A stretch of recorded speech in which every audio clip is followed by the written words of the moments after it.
Imagine this. You walk into your local gym, expecting to see rows of treadmills and a whole bunch of buff guys grunting and sweating over bench presses.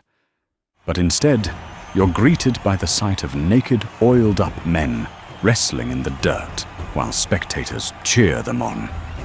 Welcome to the ancient Roman gymnasium, where getting ripped wasn't just about looking good at your freshman toga night. Oh no, the need to be fit and strong in ancient Rome was literally a matter of life and death. You see, for the ancient Romans, the gym wasn't just a place to work on their summer beach bodies. It was where future soldiers trained for brutal warfare, where politicians built the networks that would make or break their careers, and where social status was quite literally flexed for all to see.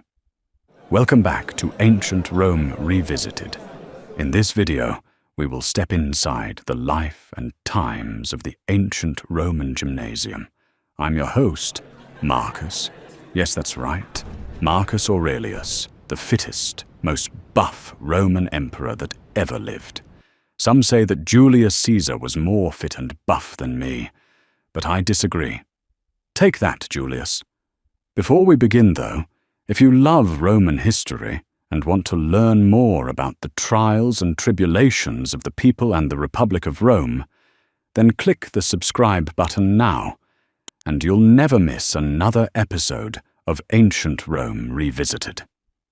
If you have just clicked subscribe, then I, Marcus Aurelius, the most buff of all Roman emperors, thank you. Okay, let's explore why hitting the gym was vital for the ancient Romans, shall we? The Roman gymnasium, not your average local gym. Forget everything you think you know about gyms. The Roman gymnasium, or palestra as they called it, looked more like a cross between a sports complex and a social club.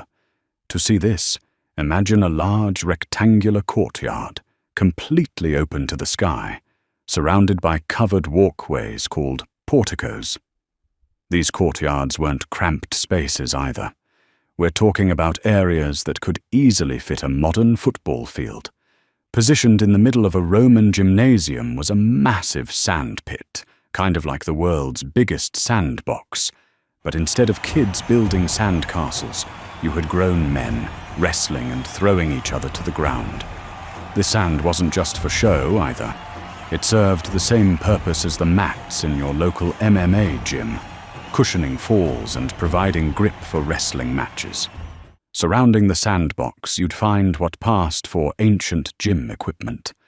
There were stone weights called halteres, basically primitive dumbbells that looked like telephone handsets from the 1980s, although they did look quite as groovy back in Roman times. Romans would grip these halteres by a central handle and use them for what we'd recognize today as strength training and plyometric exercises.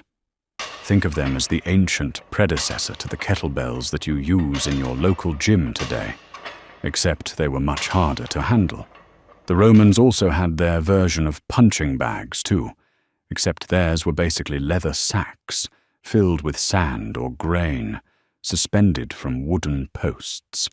Unlike the more modern heavy punching bags, these were often shaped like human torsos, complete with arms, giving fighters a more realistic target to practice on. The Roman workout, gladiator training for everyone. Now, you might think Roman workouts were all about building muscle to look impressive in those flowing togas. But here's the thing. Romans exercised for reasons that would make your modern fitness influencer weep with envy. Wrestling was the king of Roman exercises, and I'm not talking about the theatrical WWE stuff you see on TV.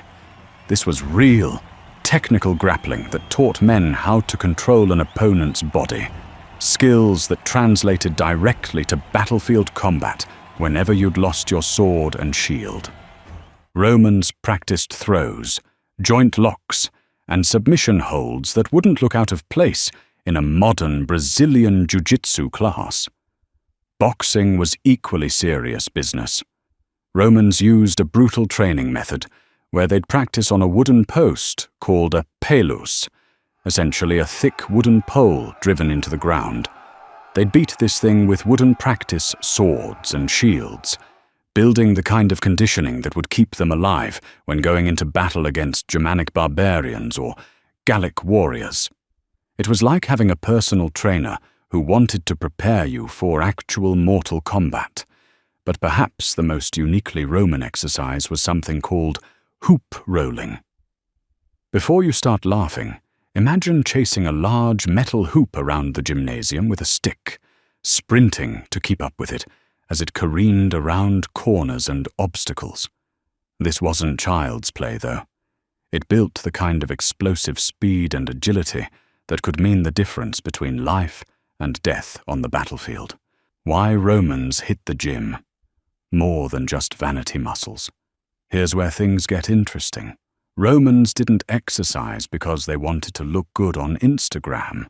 They did it because their entire society was built around the idea that physical fitness was inseparable from moral character. In Roman thinking, a weak body meant a weak mind, and a weak mind meant you were basically useless as a citizen. Just think about that for a moment. For the average Roman male, gym time was preparation for military service. Remember, Rome didn't have a professional army for most of its history. During its early formation, every citizen was expected to grab a spear and march off to war whenever called upon. Your life literally depended on whether you could swing a sword for hours, march 20 miles in full armor, or wrestle an enemy soldier to the ground. The gymnasium was where you prepared for these tough and grueling realities. But it wasn't just about warfare. Roman politics was a contact sport too, and I mean that almost literally. Political debates could turn physical, and having the strength and conditioning to hold your own in a scuffle could make or break your career. There are historical accounts of Roman senators getting into actual fistfights on the floor of the Senate. Luckily for the senators, there was no HR department back then, so they never had to worry about explaining their rough and tumble behavior to the people in HR. The Romans also believed that physical exercise sharpened mental faculties. They weren't wrong. Modern science has validated their intuition that regular exercise improves cognitive function. But Romans took this to an extreme, believing that a man who couldn't control his body couldn't be trusted to control anything else, whether that was a household, a market stall, or a province. Class warfare in the gymnasium.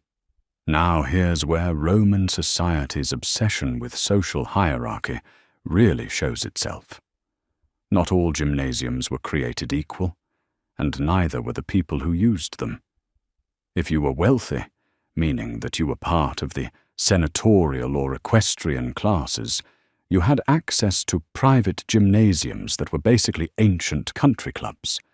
These facilities featured heated floors, private baths, massage rooms, and even libraries where you could discuss philosophy between sets. Think of them as the ancient equivalent of those exclusive gyms where celebrities work out, complete with personal trainers called magistri. Interestingly, these magistri were often Greek slaves who also happened to possess an education, thus enabling them to ask deep philosophical questions between sets, such as, how tough do you think people will be in 2,000 years' time? The wealthy Romans didn't just exercise differently, they exercised for different reasons. While common citizens trained for practical warfare, the elite often focused on exercises that demonstrated grace and culture. They might spend hours practicing discus throwing or javelin techniques, not because these skills were particularly useful in battle, but because they were considered refined and artistic. It was like the difference between powerlifting and ballet. Both are physically demanding, but they send very different social signals. Middle-class Romans such as merchants, craftsmen, and small farmers used public gymnasiums that were functional but hardly luxurious. These facilities focused on practical training, wrestling, boxing, and strength exercises that would serve them well as citizen soldiers. The equipment was basic but effective, enough to keep them strong and skilled in battlefield techniques. Now you might be thinking, what about the poorest Romans, who couldn't afford gymnasium memberships at all? Well, they found creative alternatives, of course. The poorest Romans would often exercise in public spaces, using whatever makeshift equipment they could cobble together. Some would train on the banks of the Tiber River, using rocks as weights. They would also go swimming in the Tiber as a way of improving their aerobic capacity, a skill that could be valuable for both military campaigns and their everyday manual labor. The social side of sweat. But here's something that might surprise you. Roman gymnasiums weren't just about the workout. They were social networking hubs where careers were made and political alliances were forged. Young men would use gymnasium time to catch the attention of older, more established citizens who might become mentors or political patrons. An impressive display of strength or skill could lead to job opportunities, military recommendations, or even marriage proposals. Going to the gym was like going to a job interview, whereby demonstrating how many reps you could do on the bench press could determine your career and future success. The gymnasium was also where Romans learned crucial social skills. Wrestling with someone teaches you a lot about their character, how they handle pressure, whether they fight fair, how they react to losing. These insights were invaluable in a society where personal relationships determined everything from business deals to political careers. The fall of gym culture. As the Roman Empire evolved from a republic of citizen soldiers to a vast empire defended by professional legions, gymnasium culture began to change. When you no longer expected every citizen to pick up a sword and march off to war, the previous, more practical motivations for fitness began to fade. Later, Romans became more focused on spectacle than participation. Instead of training to fight, they preferred watching gladiators fight in the arena. The gymnasium culture that had helped build the Roman Empire gradually gave way to a more passive, entertainment-focused society. Sound familiar? By the time the Western Roman Empire fell, the old gymnasium culture was largely dead. The barbarian invasions didn't just destroy Roman cities. They destroyed the entire social system that had made physical fitness a civic duty. Lessons from the ancient gym. So what can we learn from Roman gymnasium culture? Perhaps the most important lesson is that they understood something which you modern gym junkies have largely forgotten about. Namely, that physical fitness isn't just about personal health and appearing buffer than the next bloke. Rather, hitting the gym was more about building certain character traits and virtues, such as resilience and good temperament, as well as strengthening community bonds that hold a society together. The Romans proved that when physical training serves a larger purpose, whether military, political, or social, it becomes something more than just exercise. It becomes a way of life that shapes not just bodies, but minds and communities. So the next time you're struggling to motivate yourself for a workout, maybe channel your inner Roman. Remember, you're not just burning calories. You're preparing yourself to be the kind of person who can handle whatever challenges life throws at you. After all, if it was good enough for the people who conquered the known world some 2,000 years ago, it's probably good enough for you too, am I right? Just maybe keep your clothes on. Times have changed, even if the benefits of breaking a good sweat in the gym haven't.